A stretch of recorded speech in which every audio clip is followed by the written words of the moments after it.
Halo semua, udah pada tahu belum tentang pengendalian, urgensi pengendalian, kerangka pengendalian, dan sebagainya? Buat yang masih pada bingung, yuk kita simak video berikut ini. Perkenalkan dulu, kami dari kelompok 2 yang beranggotakan 4 orang, yaitu Irfan Kamil, Rina Rizkia, Vina Fadila, dan Suhaida. Sampai di sini saja ya perkenalannya. Kita langsung masuk ke materi nih. Kami di sini punya 4 topik pembahasan. Yang pertama, ada urgensi pengendalian. Yang kedua, ada kerangka pengendalian. Yang ketiga, ada peran pengendalian internal dalam mencapai tujuan korporasi. Dan yang terakhir, ada peran teknologi terhadap pengendalian internal. Pertama-tama, mari kita membahas tentang urgensi pengendalian. Buat yang tadi di awal video masih bingung dan bertanya-tanya, apa itu pengendalian? Ini dia jawabannya. Pengendalian adalah suatu tindakan atau proses yang sangat penting dalam berbagai konteks, terutama dalam manajemen, keuangan, dan lingkungan. Kenapa bisa penting? Karena pengendalian ini mengendalikan usaha atau kegiatan agar tidak keluar dari perencanaan yang telah disusun sebelumnya. Jadi, urgensi pengendalian itu dibagi ke dalam beberapa bagian. Yang pertama ada pengendalian keuangan. Pengendalian keuangan ini penting untuk memastikan bahwa anggaran dan sumber daya keuangan digunakan secara efisien dan sesuai dengan rencana. Ini membantu menghindari kerugian dan memastikan pertumbuhan yang berkelanjutan. Yang kedua, ada pengendalian risiko. Pengendalian risiko ini merupakan langkah-langkah untuk mengidentifikasi, mengevaluasi, dan mengurangi risiko yang dapat mempengaruhi keberhasilan proyek atau organisasi. Ini penting untuk menjaga keamanan, reputasi, dan kelangsungan usaha. Yang ketiga, ada pengendalian kualitas. Dalam produksi dan manufaktur, pengendalian kualitas memastikan bahwa produk atau layanan yang dihasilkan memenuhi standar kualitas yang telah ditetapkan. Ini berkontribusi pada kepuasan pelanggan dan reputasi perusahaan. Yang keempat, ada pengendalian lingkungan. Pengendalian lingkungan ini adalah upaya untuk melindungi lingkungan alamiah dari dampak negatif aktivitas manusia. Hal ini penting untuk menjaga keberlanjutan planet kita. Yang kelima, ada pengendalian proyek. Dalam manajemen proyek, pengendalian proyek melibatkan pemantauan dan pengelolaan agar proyek selesai tepat waktu, dalam anggaran, dan sesuai dengan tujuan yang telah ditetapkan. Yang keenam, ada pengendalian organisasi.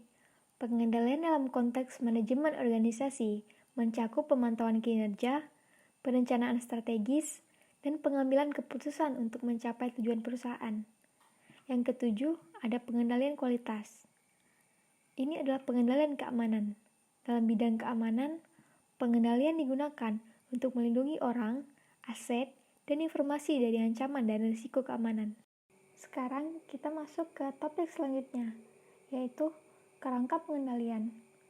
Kerangka pengendalian adalah suatu struktur atau sistem yang digunakan oleh organisasi atau individu untuk merencanakan, melaksanakan, dan mengendalikan berbagai tindakan dan kegiatan dalam rangka mencapai tujuan mereka.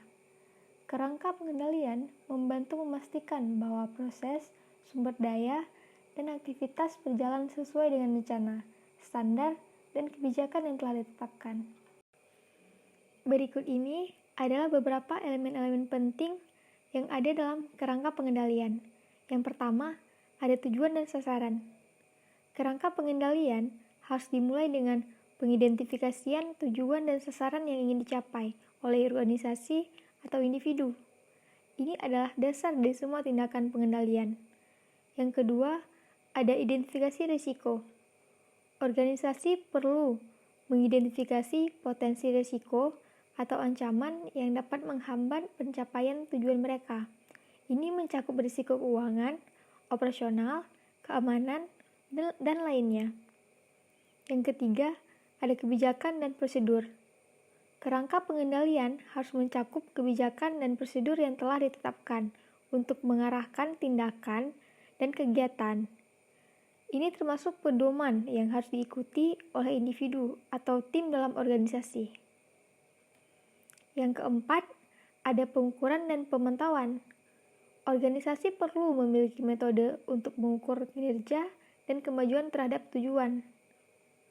Pemantauan berkelanjutan diperlukan untuk memastikan bahwa segala sesuatu berjalan sesuai rencana. Yang kelima, ada tanggung jawab dan otoritas. Kerangka pengendalian harus menentukan siapa yang bertanggung jawab atas pelaksanaan tindakan pengendalian dan siapa yang memiliki otoritas untuk membuat keputusan. Yang keenam, ada komunikasi. Komunikasi yang efektif adalah elemen penting dalam pengendalian. Informasi harus mengalir dengan baik dalam organisasi untuk memungkinkan koordinasi dan pengambilan keputusan yang baik. Yang ketujuh, ada tindakan korektif. Ketika masalah atau ketidaksesuaian terdeteksi, organisasi harus memiliki prosedur untuk mengambil tindakan korektif yang sesuai. Yang ke-8, ada evaluasi dan perbaikan. Kerangka pengendalian harus mencakup proses evaluasi berkelanjutan untuk mengidentifikasi cara-cara untuk meningkatkan efektivitas pengendalian. Kerangka pengendalian adalah alat yang membantu organisasi menjaga kontrol, mengelola risiko, dan mencapai tujuan mereka dengan efisien dan efektif. Hal ini dapat disesuaikan sesuai dengan kebutuhan dan kompleksitas organisasi atau situasi tertentu. Kita akan masuk ke topik selanjutnya, yaitu peran pengendalian internal dalam mencapai tujuan korporasi. Pengendalian internal memainkan peran yang sangat penting dalam mencapai tujuan korporasi. Berikut beberapa peran utamanya. Yang pertama, mencegah kecurangan dan penyelewengan. Pengendalian internal membantu mencegah kecurangan, penyelewengan, atau perilaku tidak etis yang dapat merugikan perusahaan. Ini melibatkan pembatasan akses terhadap sumber daya penting dan pemantauan tindakan yang mencurigakan. Yang kedua, memastikan kepatuhan hukum dan regulasi. Perusahaan harus mematuhi berbagai hukum dan regulasi yang berlaku. Pengendalian internal membantu memastikan bahwa semua tindakan dan kegiatan perusahaan sesuai dengan peraturan yang berlaku. Yang ketiga, meningkatkan akurasi dan kualitas informasi keuangan. Pengendalian internal dalam akuntansi dan pelaporan keuangan memastikan bahwa informasi keuangan yang dihasilkan akurat, andal, dan sesuai dengan standar akuntansi yang berlaku. Ini membantu manajemen dan pemangku kepentingan eksternal dalam pengambilan keputusan yang tepat. Yang keempat, mengelola risiko. Pengendalian internal membantu perusahaan mengidentifikasi, mengevaluasi, dan mengelola risiko yang akan mempengaruhi pencapaian tujuan. Ini mencakup pengendalian terhadap risiko operasional, keuangan, dan hukum. Yang kelima, mengoptimalkan efisiensi operasional. Dalam mengawasi proses dan prosedur internal, pengendalian internal membantu meningkatkan efisiensi operasional. Hal ini dapat mengurangi pemborosan sumber daya dan meningkatkan produktivitas. Yang keenam, meningkatkan pertanggungjawaban. Pengendalian internal membantu meningkatkan pertanggungjawaban individu atau tim dalam organisasi. Ini menciptakan struktur akuntabilitas yang jelas dan mendorong kinerja yang lebih baik. 7. Menilai kinerja. Dengan memantau dan mengukur kinerja sesuai tujuan perusahaan, pengendalian internal membantu manajemen menilai sejauh mana pencapaian tujuan tersebut. Ini memberikan dasar untuk pengambilan keputusan yang informasional. Yang terakhir, yang ke-8, mendukung perencanaan dan pengambilan keputusan. Informasi yang diperoleh melalui pengendalian internal memberikan dasar yang kuat bagi manajemen untuk merencanakan masa depan perusahaan dan mengambil keputusan strategis yang tepat. Nah, ini adalah topik terakhir yang akan kami bahas pada kesempatan kali ini, yaitu peran teknologi terhadap pengendalian internal. Teknologi memainkan peran yang krusial dalam memperkuat dan meningkatkan pengendalian internal dalam suatu organisasi. Berikut ini adalah beberapa peran utama teknologi dalam pengendalian internal. Yang pertama, ada otomatisasi proses. Seperti hal yang kita tahu sekarang, teknologi banyak menjadikan hal-hal menjadi lebih otomatis. Salah satunya memungkinkan organisasi untuk mengotomatisasi berbagai proses bisnis, termasuk pengendalian internal. Hal ini dapat mengurangi risiko kesalahan manusia, meningkatkan efisiensi, dan memastikan konsistensi dalam pelaksanaan tugas-tugas kontrol. Yang kedua, ada pelaporan real-time. Sistem teknologi dapat menghasilkan laporan secara real-time, memungkinkan manajemen untuk segera mengidentifikasi masalah atau perubahan yang memerlukan tindakan korektif. Ini mendukung pengambilan keputusan yang lebih cepat dan berbasis data. Yang ketiga, ada pengelolaan hak akses. Sistem teknologi memungkinkan organisasi untuk mengendalikan hak akses ke data dan sistem.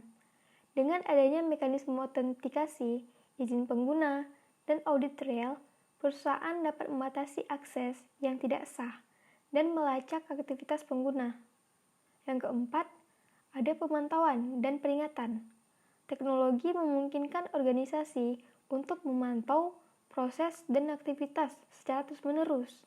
Sistem dapat memberikan peringatan atau notifikasi otomatis jika terdeteksi adanya anomali atau pelanggaran pengendalian. Yang kelima, ada analisis data. Teknologi analitik memungkinkan organisasi untuk mengumpulkan, menganalisis, dan menginterpretasi data dengan lebih baik.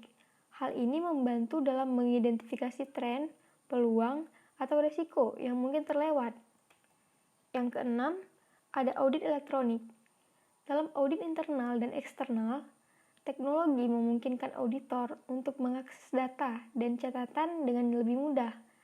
Audit elektronik dapat mengaudit sistem dan jejak digital untuk mendeteksi ketidaksesuaian. Yang ketujuh, ada manajemen risiko. Perangkat lunak manajemen risiko menggunakan teknologi untuk mengidentifikasi, mengukur, dan mengelola risiko dengan lebih efisien. Ini membantu organisasi dalam mengantisipasi dan mengatasi risiko potensial. Yang ke-8, ada keamanan cyber. Teknologi berperan penting dalam melindungi organisasi dari serangan cyber dan pelanggaran keamanan.